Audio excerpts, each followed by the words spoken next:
at the fish report. Hanging at the fish report. Hanging at the fish report. Hanging at the fish report.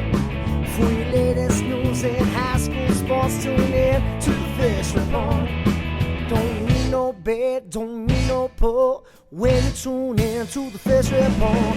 Hanging at the fish report. Hanging at the fish report.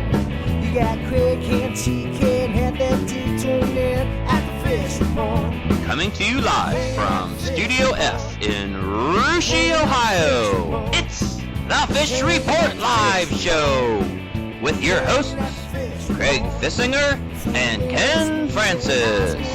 Tune in to the fish report.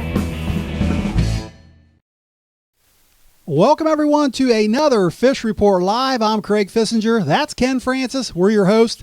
Back in our sound room, you know who's back there. It's TK and Heavy D. We're going to be joining them a little bit later in the show.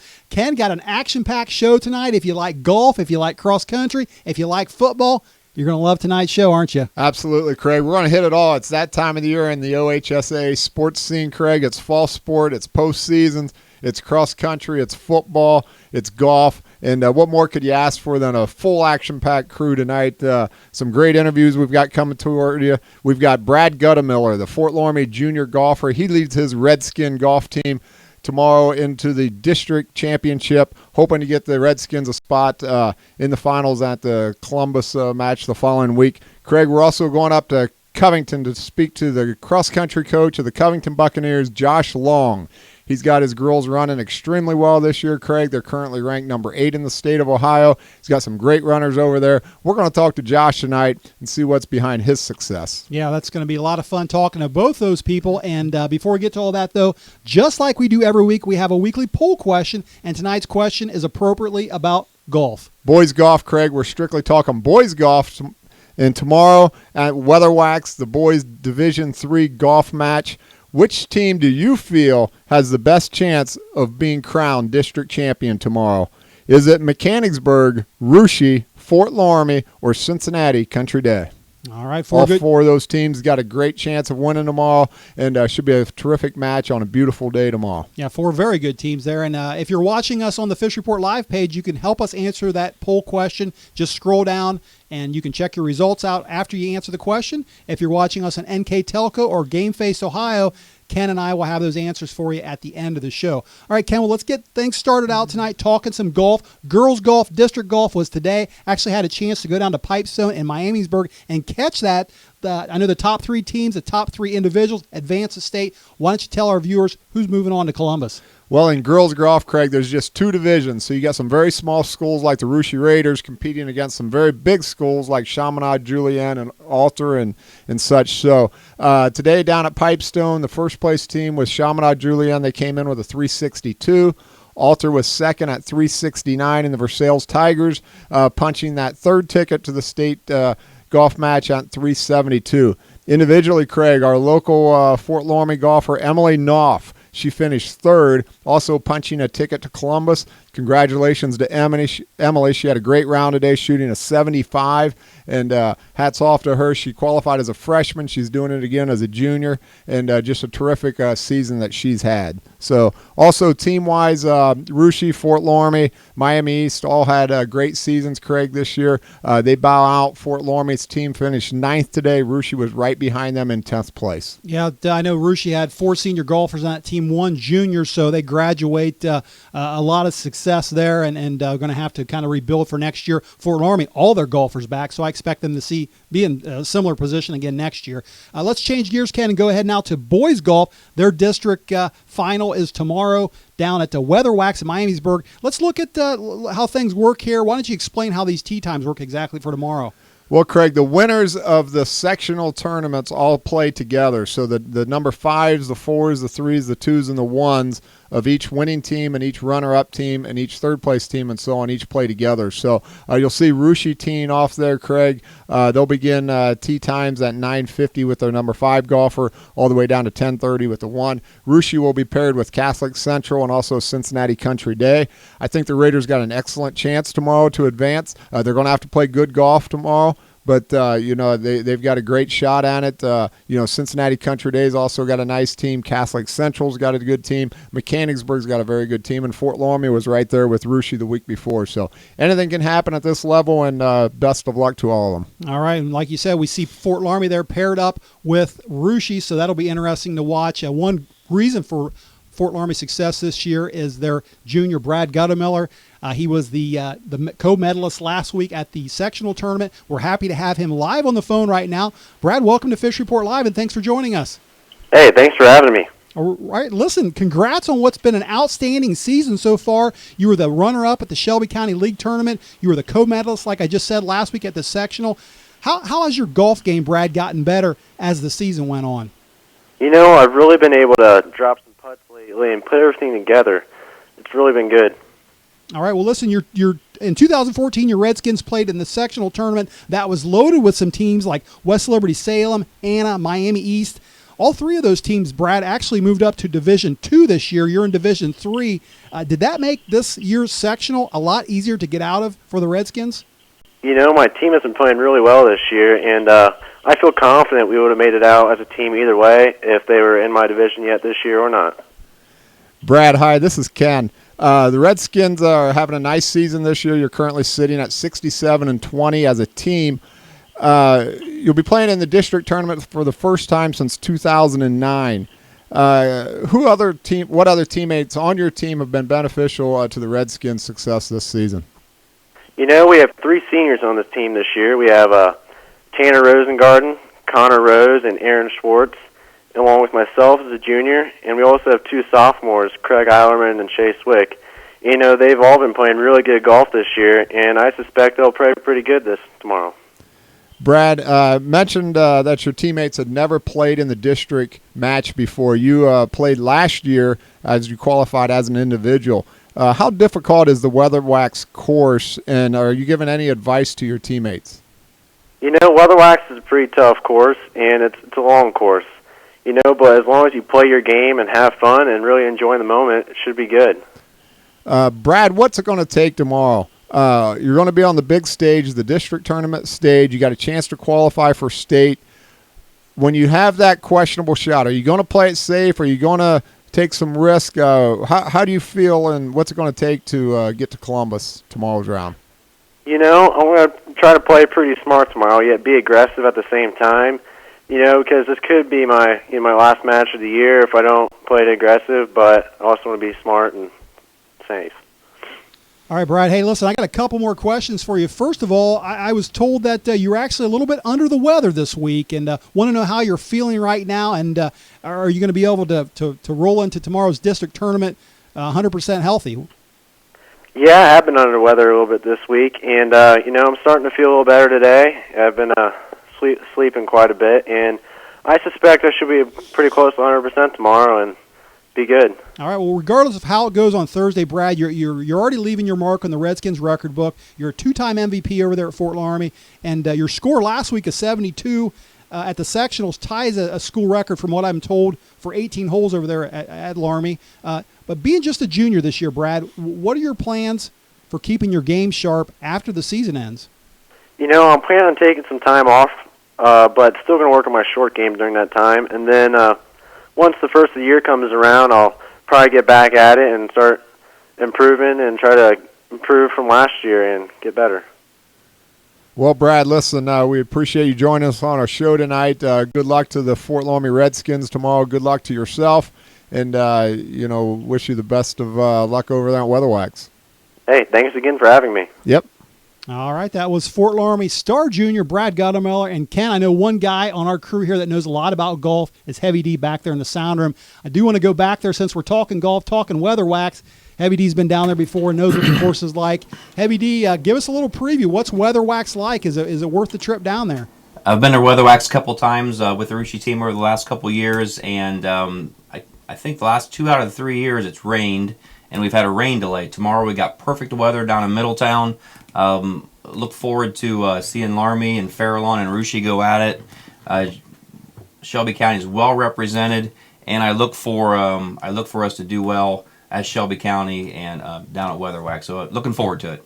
All right, now I have a question. I was at the girls' meet today, or the girls' district tournament. Is as far as the rules go, I kept my mouth shut. I didn't know if I was allowed to talk to the players or not. I saw the coach talking to players, but for fans that are going down there that may or may not know the rules, can you communicate with your kid? I mean, can you tell them, hey, listen, watch out, there's a creek up there. What's the rules or what's the etiquette on that stuff? Nope, they're pretty strict about that.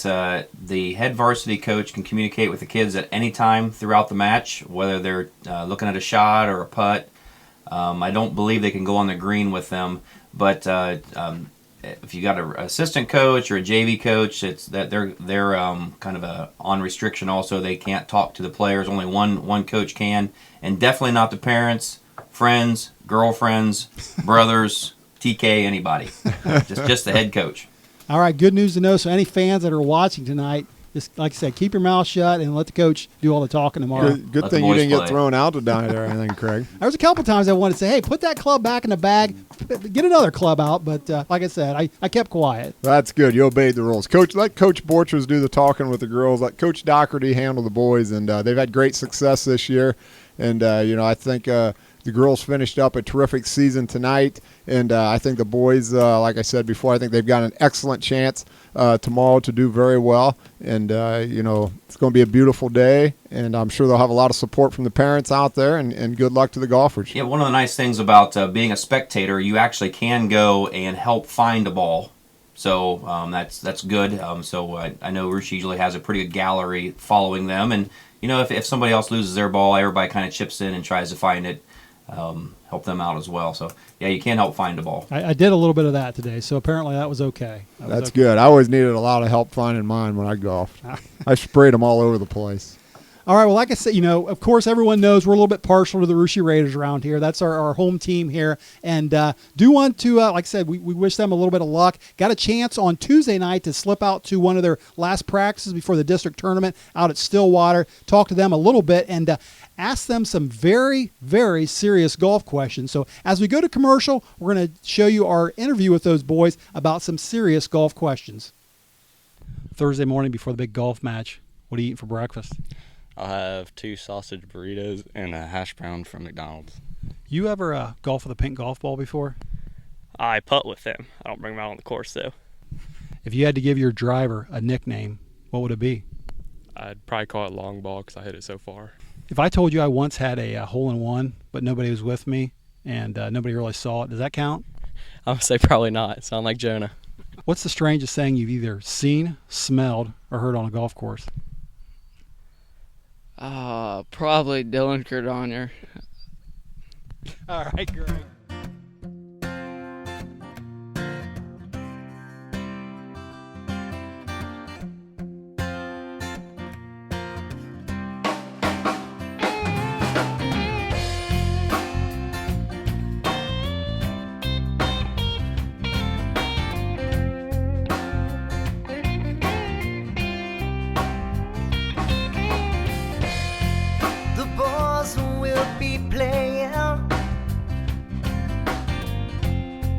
Stage at the leaving van. Music starts at 8 o'clock. You can find us here every Wednesday night. It's usually the same cats every week, but I can't tell you all their names. Teacher, cat, and a junkie, all waiting for time to play. Everybody here's got something that we're trying to leave behind. We're all a little broken, for a place to hide. Get no answers, don't ask any questions. We're all here just looking for a high. And we're all beautifully broken here tonight.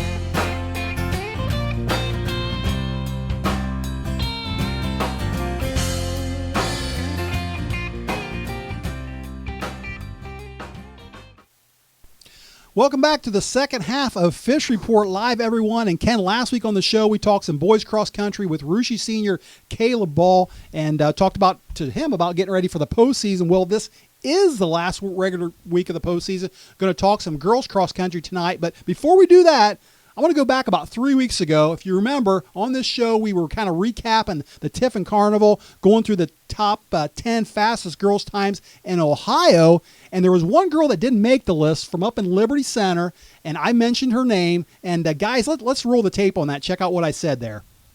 Yeah, like you said, got a chance to watch some of those girls last Saturday up at Tiffin, the big meet up there. Got to talk to Athena Welsh, as well as another girl that did make her list, actually came in at number 11, a senior from Liberty Center, Olivia Kundo. I wouldn't be surprised if she cracks that top 10 list here in the near future. All right, Ken, well, guess who is at the top of the list, the fastest time in Ohio right now? Well, Craig, it's none other than Liberty Center's Olivia Kundo. She had a fantastic race last week, ran an 18:23, actually bested Athena Welsh by 1 second. Craig, she's sitting at 18:24. Our local runner there, Chloe Floor from Bockens, she's having a fantastic year, Craig, also on 18:32. So you also see Jenny Cease. We've talked about her before, the Coldwater transfer over to Peebles, having a great year. And also Emily Shreenan. We will probably see her here soon in postseason from Liberty Center, or I'm sorry, from Lima Catholic, 18:45. So, but yeah, great prediction by you, Craig, and Olivia's got Liberty Center right where she wants them. All right, actually, that Emily Sreening, you mentioned her from Lima Central Catholic, should actually see her this Saturday at the Anna Invitational. She came up last year. I think she won that race, and so looking forward to seeing her. I know she's been running awfully good this year. Yes, she has. Really looking forward to the Anna Rocket Cross Country Invitational. Coach Stewart does a fantastic job over there, year in and year out. And Craig, I've said it here before. I'll say it again. The guy does everything. He runs the clock. He takes pictures. He runs the concession stand. He makes hot dogs, and when he has time, he even cooks some little bit of popcorn. So, Coach Stewart, we're looking forward to coming over to Anna Saturday. Yeah, he does do a great job. And speaking of top 10 lists, Ken, I know we always like to look at the top 10 teams in the state of Ohio. So let's look at that D3 list that came out last week, end of last week, and see who the top 10 teams are in Ohio right now in girls. Absolutely, Craig. You don't have to go very far to see the number one team in Ohio, Craig, the Minster Wildcats. They're getting almost full support there, getting 11 of 12 first-place votes. St. Thomas Aquinas getting the other one. Minster's been very strong all season, Craig. They have not been beaten all year. Rushie's having a great year. They're sitting at number 4. Xenia Christian at number 7. And the Covington Buccaneers, Craig, having a great year. Seen them run at Covington a few weeks ago, and really looking forward to talking to their head coach here in just a little bit. Yeah, speaking of those Covington Buccaneers, I know they're one team to keep your eye on the postseason. They have a great mix of youth and a great mix of experience, and I know some people are maybe a little bit surprised to see them up there. And you got to have a good coach to make that youth and that experience work together. They got a good coach in Josh Long. He's actually the principal over there at Covington as well. We're happy to have him live on the phone right now. Coach Long, welcome to Fish Report Live, and thanks for joining us. Hey, thanks for having me. Well, listen, we were just looking at the state polls, saw you up there at number 8. I know there's some people out there that are probably thinking, Covington, they weren't even, the team wasn't even at state last year. They only sent one girl. So are you as surprised as maybe some other people are about your success this year? I'm not really surprised, I guess, probably as other people. I'd be more surprised probably if we weren't having the season. That's only because I knew what we had coming back, and like you said, we didn't make it to state, but we returned 6 of our top 7 runners, and 2 of those young ladies are, Carly Shaw and Anna Dunn, and they're the 2 fastest ladies that have ever been in the hallways here at Covington. So I felt pretty confident we were going to have a good season. We knew we had some young talent coming in, our freshmen, who were going to contribute. We just didn't know when, and actually they filled it in there a lot quicker than we thought they would. So it's been a very nice season so far. And again, the girls have just been progressing even faster than we thought. So it's been nice. All right, well, you mentioned 2 girls right off the bat there as being a couple of the fastest at Covington, Carly Shell and Anna Dunn. Let's start out with Carly. We actually had her on this program a couple years ago when she went on to finish 24th at the state meet. But last year, I guess you could say might have been kind of a disappointment due to an injury. What kind of example does she set for your team? Well, Carly says she's an outstanding example for for our team and basically all the young ladies in our hallways. She's just a great young lady, but last year was frustrating for her. She just couldn't get over the hump. Never really figured out what was wrong, but part of that is she grew a lot. She grew a lot. I think as a person too, but not height-wise too. But she's just a great example of if you keep working, you'll eventually be rewarded. And she's starting to see those rewards now. She broke her own school record last weekend, and I'm just extremely proud of the way she's bounced back this year and the effort she's put forward and the example she's gave with the rest of the girls on our team. Hi, Coach. This is Ken. Another one of your star runners over there is junior Anna Dunn.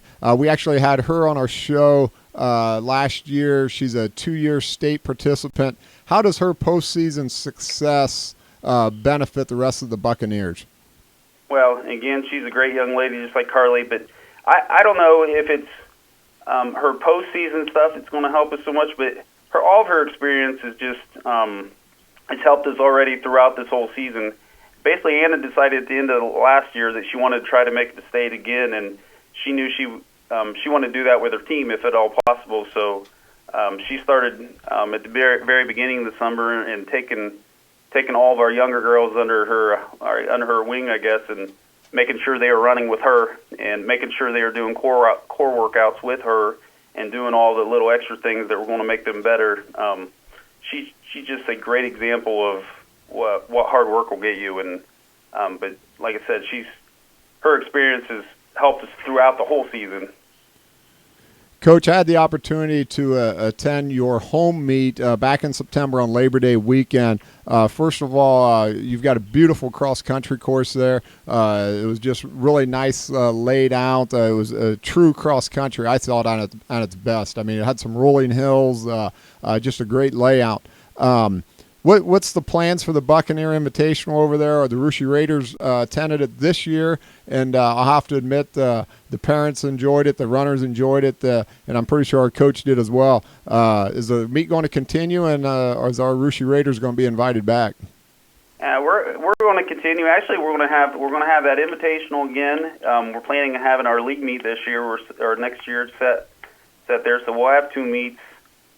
We love running out there. We're blessed that the Eagles let us do it, and Coach Dunn and I take great pride in setting that thing up all summer and getting it ready. So, but we'll see if Coach Foster's nice to us, we'll let the Raiders come back and maybe we can beat them in a race or 2 next time. I'm not sure, but it's fun for us, and we wanted to have something that was going to be a nice environment, and we wouldn't spend the whole holiday weekend running So this kind of, we're looking forward to having 2 of them there next year.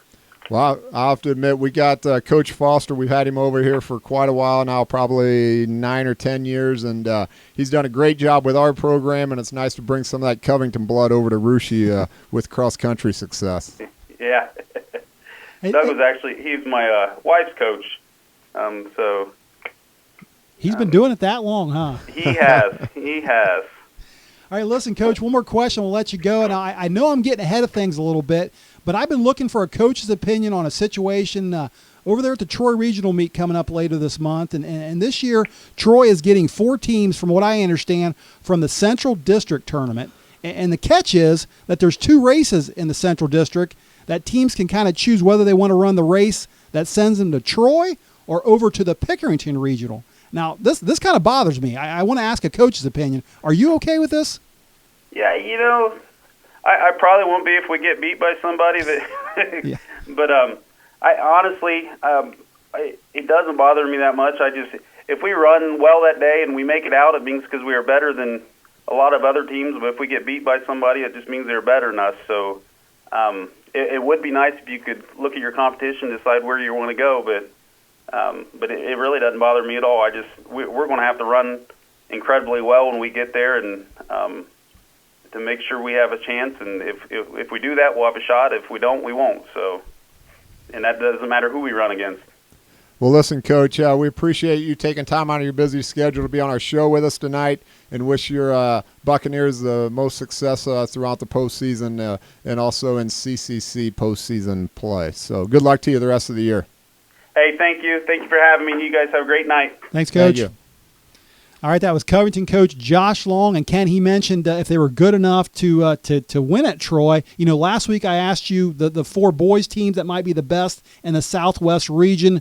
When we get to Troy, you want to take a guess at who the 4 best girls teams might be in the Southwest region, at least right now? Well, Craig, I would say right now, and, of course, injuries can really play a huge effect in cross country, okay? But I feel Russia, barring some injuries, I think Russia's a lock. I think they got a really good team this year. Cross country is a fairly predictable sport, again, assuming everybody is healthy. I think Xenia Christian's got a nice team this year. Covington is also sitting there. I feel probably the 2nd or 3rd best team in the regional. Who's going to get that 4th ticket, Craig? Tough call right there. Could be Botkins. Not sure. Could be somebody out of that central district that I'm not real aware of. Maybe somebody out of Cincinnati. But right now, I guess I'd have to give the nod to Botkins on that. All right. I study this stuff quite a bit. I'm a little bit more involved in it this year maybe than in past years. But, yeah, I agree.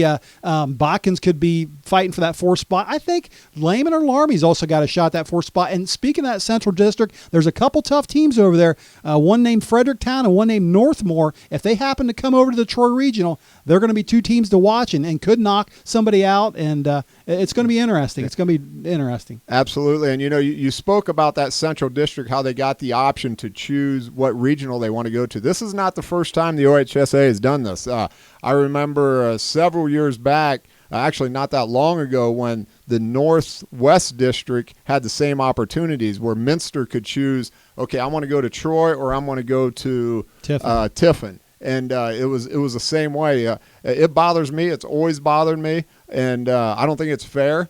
But who am I to say anything? Yeah, it's going to be, like I said, it'll be interesting to watch. And as Coach Long mentioned, if they don't knock you out, well, then it's no problem. If they do, it's probably going to bug you a little bit. Yeah. All right, well, listen, that's going to do it for our cross-country talk. Do want to get to one more thing, Ken, and that is our eliminator pool. We've been doing this for a couple weeks now. Heavy D and TK got eliminated in week 1 already. It was down to me and you last week. And let's take a look at what happened last week with our picks. And we've got Lehman against Riverside, a resurgent Riverside club at 5-0 this year. So they're looking pretty tough there for Lehman. And then over at the Ohio Heritage Conference, we've got a 5-0 Mechanicsburg against a 4-1 West Liberty Salem, a school mainly known for its running, but has a 4-1 football team right now.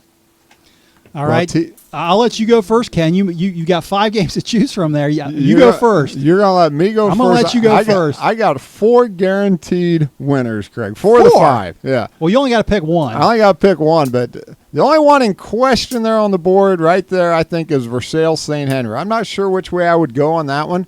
The other 4, I think, are gimmies, Craig.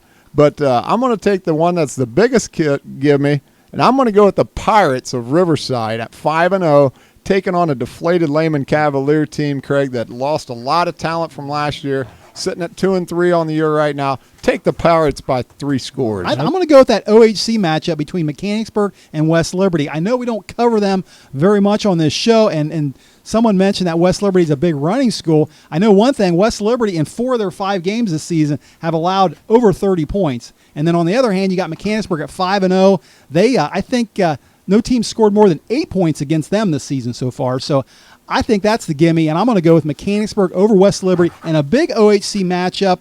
Even though it's at West Liberty, I'm picking the Indians. All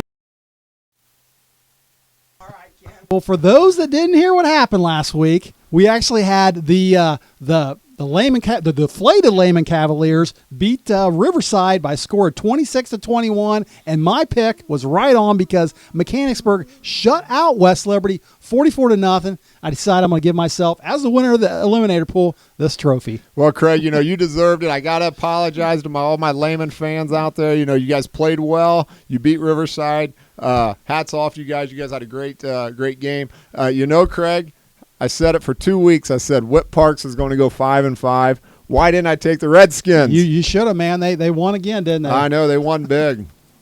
All right. Well, listen, that's going to do it for our eliminator pool. That thing only lasted 2 weeks. Thought it might last a little bit longer than that. We might have to come up with another contest starting next week. Sounds great. All right. One more thing to get to, and that is tonight's poll question. Let's go back to the sound room. Haven't talked to TK yet, so we'll let him look up our results. And Ken, why don't you read the poll question again?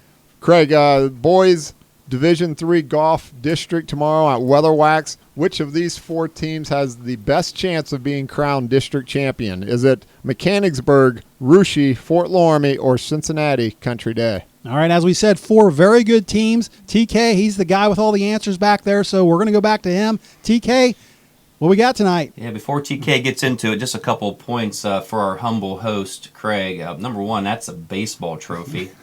Well, yeah, you're right. It is baseball. It's the only thing I had, though. So yeah. You did pass the Eliminator Challenge, so I think duly served as the champion of said trophy. All right. TK, Good, what do you got? In our poll tonight, we have 50% of the vote going to Fort Loramie and the Redskins golfers taking it, and in second place, 33% of the vote going to our Russia Raiders. So, Loramie then Russia. We must have had a lot of Loramie listeners tonight. Yeah. Well, we had Brad on the phone. That's true. And Brad's had a great year for the Redskins, and they got a nice team. So it was we'll a nice see what sectional. happens tomorrow. Yeah, how about nice sectional down at Arcanum, so they got a shot at it. Yeah, how about the Redskins and the Raiders both go? There you go. Awesome. That would be 2 nice ticket punchers. Yeah. All right, well, that's going to do it for our show tonight. I do want to say special thanks to our guest, Brad Gottemoeller from Fort Loramie, and also Coach Long from Covington. Thanks to the viewers out there watching us on the Fish Report website at NK Telco and also Game Face Ohio. Ken and I and the crew will all be back again next week. Same time, same place. Until then, have a great rest of the week, and good night, everyone. Hanging at the Fish Report. Hanging at the Fish Report. Hanging at the Fish Report. Hanging at the Fish Report. For your latest news in high school sports, tune in to the Fish Report. Don't need no bed, don't need no pull when you tune in to the Fish Report. Hanging at the